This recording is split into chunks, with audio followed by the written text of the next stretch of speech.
Allah milleti kaldırdılar. Ya aniden bir şey varsa da aniden kaldırmış geçmişler. Hiçbir şey ortada yoktur, milleti kandırmadır ha.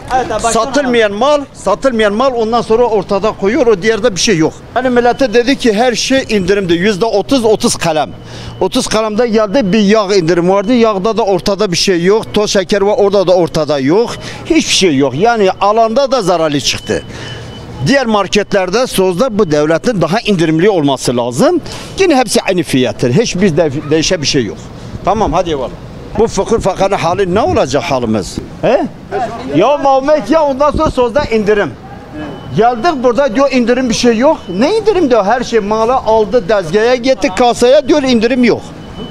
La böyle bir şey yok ha. Yok %30 indirim, yok %40 indirim.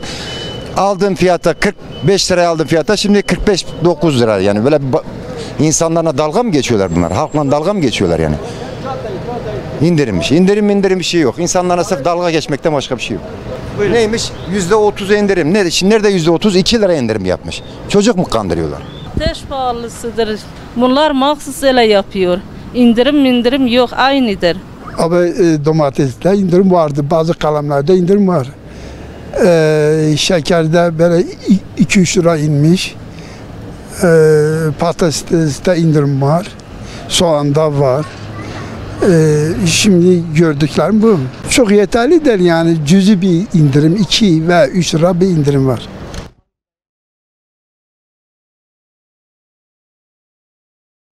Bir şey yoktur. Yani biz toz şeker istedik dedi yoktur bitti. Cuma günü ben giriş yaptım. Cuma gününe fiyatlar aynı.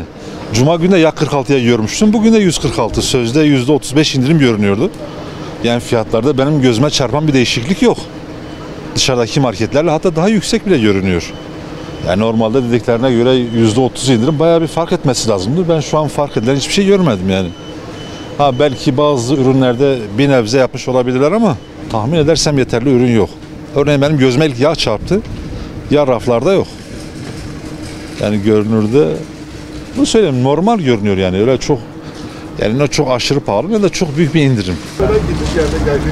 Bazı ürünlerde var. Toprak Mahsulü'nün kendi ürünlerinde indirim var. Diğer ürünlerde maalesef indirim yok. Ama birçok ürünler stoklanıp bitmiş üzere. Mesela yağ yok. Tükenmiş ağacı. Diğer marketlerde böyle devam ederse inşallah bir şeyler olur hayırlısıyla. Bence indirim yok. Yani bizi boşuna kandırıyorlar. Şimdi içeri ve ulusal marketi kıyasladım ben. Bununla alakalı genel fiyatlarda bir şey yok. Bir indirim yok maalesef. %30 falan dendi. Fakat kontrol ettiğimde, karşılaştırdığımda fazla bir indirim yok. Ürünlerin geneline bakarsanız sadece 3-5 üründe böyle bir indirim var. Konuyla alakalı devletimizin bununla ilgilenmesini bekliyoruz.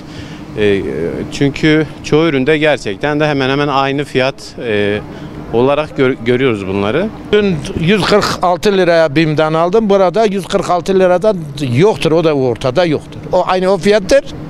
Ortada yoktur.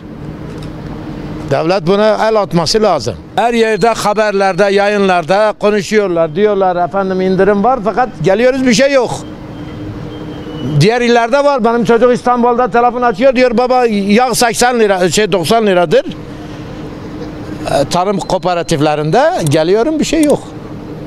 Devlet buna el atması lazım.